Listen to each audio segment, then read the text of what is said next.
দেখেন, বাংলাদেশের ছাত্র জনতা আর ওই বস্তা পচা নেগেটিভ আর চায় না। তারা ওই ধরনের টেগিং আর ওই টেগিং কালচারটা যেটা হচ্ছে ছাত্রলীগের কিংবা আওয়ামী লীগের যে নেগেটিভটা ছিল, এই নেগেটিভ আর চায় না। আমরা দেখি যে 5 আগস্টের পরেও সেই হাসিনা যেটা বইলা গেছে কিংবা আওয়ামী লীগ যে নেগেটিভটা দাঁড় করায় গেছে, সেই একই নেগেটিভের পুনরাবৃত্তি শিবির, শুধুমাত্র শিবির না, ডানপন্থী পুরো ব্লকের বিরুদ্ধে এটা ছড়ানো হচ্ছে, প্রপাগান্ডা করা হচ্ছে। হাসিনা তো চলে গেছে, হাসিনা তন্ত্র রয়ে গেছে। এটা ছিল হাসিনা তন্ত্রের পক্ষ থেকে আমাদের উপর একটা মারা একটা প্যারেক। 24-এর যে জুলাই আন্দোলনকারী আমরা ছিলাম, আমরা যারা জুলাই যোদ্ধা, আমাদের যে আকাঙ্ক্ষার বাংলাদেশ, 24-এর স্পিরিটের যে বাংলাদেশ, এই স্পিরিটের বাংলাদেশের উপর একটা প্যারেক ছিল এটা। তো আবার অবশ্যই একটা অনেক বড় ধরনের ব্যথিত আমরা হয়েছি। সেকেন্ডলি যখন আবার এটা প্রত্যাহার হয়ে গেছে, তো আবার পুরো ঘটনাকে একটা টালবাহানা মনে হচ্ছে।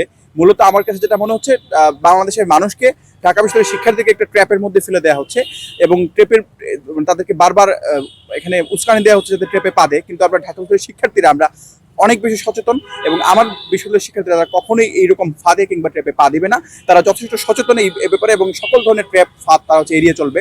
এবং অবশ্যই আমরা শান্তিপূর্ণভাবে 9 সেপ্টেম্বরই আমরা ডাকসু আদায় করে ছাড়বো ইনশাল্লাহ। দেখেন, বাংলাদেশের ছাত্র জনতা আর ওই বস্তা পচা নেগেটিভ আর চায় না। তারা ওই ধরনের টেগিং আর ওই টেগিং কালচারটা যেটা হচ্ছে ছাত্রলীগের কিংবা আওয়ামী লীগের যে নেগেটিভটা ছিল, এই নেগেটিভ আর চায় না।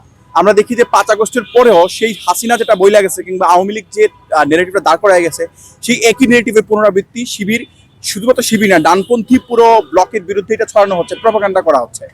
তো আমাদের আসলে দেখতে হবে এই ট্রেকিংগুলো আসলে কারা করছে। শুধুমাত্র একটা কুচক্রী মহল, বাংলাদেশকে যারা আধিপত্যবাদের মধ্যে রেখে দিতে চায়, যারা ভারতীয় আধিপত্যবাদের ভিতরে রেখে যায়, এই কুচক্রী বলটা এই ট্রেকিং করে যাচ্ছে। এবং বাংলাদেশে যে রাজনৈতিক সমালোচনা চলতেছে, এটা এদের সহ্য হচ্ছে না। আমরা দেখতে পাচ্ছি যে একটা রাজনৈতিক দল যারা মনে করছে তারা ক্ষমতায় আসবে, তারা বারবার কি করতেছে, এই যে শিবিরকে ট্রেকিং করার মাধ্যমে, সাধারণ শিক্ষার্থীকে ট্রেনিং করার মাধ্যমে তারা মূলত আবার সেই বস্তা পচা জায়গায় ফিরে যেতে চাচ্ছে। কিন্তু বাংলাদেশের মানুষ, শিক্ষার্থীরা অনেক বেশি সচেতন, তারা কোনোভাবেই আর ওই ট্রেকিং রাজনীতিতে ফিরে যাবে না। আমরা যখন সাধারণ শিক্ষার্থীদের কাছে যাই, তাদের কাছে আমরা দুর্দান্ত রেসপন্স আমরা পাই। সাধারণ শিক্ষার্থীরা আমাদের সাথে কথা বলতেছেন, আমাদের সাথে তারা রেসপন্স করতেছেন, আমাদেরকে ভোট দেওয়ার ব্যাপারে তারা অনেক বেশি আমাদেরকে আশাবাদী করতেছেন। শুধুমাত্র তাই না, আমরা দেখি যে আমরা যেসব লাস্ট 1 বছর জুড়ে বাংলাদেশ ছাত্র ঢাকা বিশ্ববিদ্যালয় যে কার্যক্রমগুলো করেছে, যে শিক্ষার্থী বান্ধব পদক্ষেপগুলো নিয়েছে, আপনারা দেখবেন যে আমরা হেলথ ক্যাম্প করেছি, আমরা হলে ফিল্টার দিয়েছি, এর বাইরে আমরা অনেক একাডেমিক বিভিন্ন কার্যক্রম আমরা পরিচালনার চেষ্টা করেছি। এই যে বিভিন্ন আমাদের যে উদ্যোগগুলো স্টুডেন্টরা খুব পজিটিভলি নিয়েছে, এবং তারা এই উদ্যোগগুলোর মাধ্যমে তারা আশান্বিত হয়েছে, এবং তারা এইটা নিশ্চিত হয়েছে যে শিবির ওই বস্তা পচা ট্রেকিং এর কোনো দল না, বরঞ্চ শিবির হচ্ছে একটি আদর্শবাদী দল, যে আদর্শ তারা ছড়িয়ে দিতে চায়।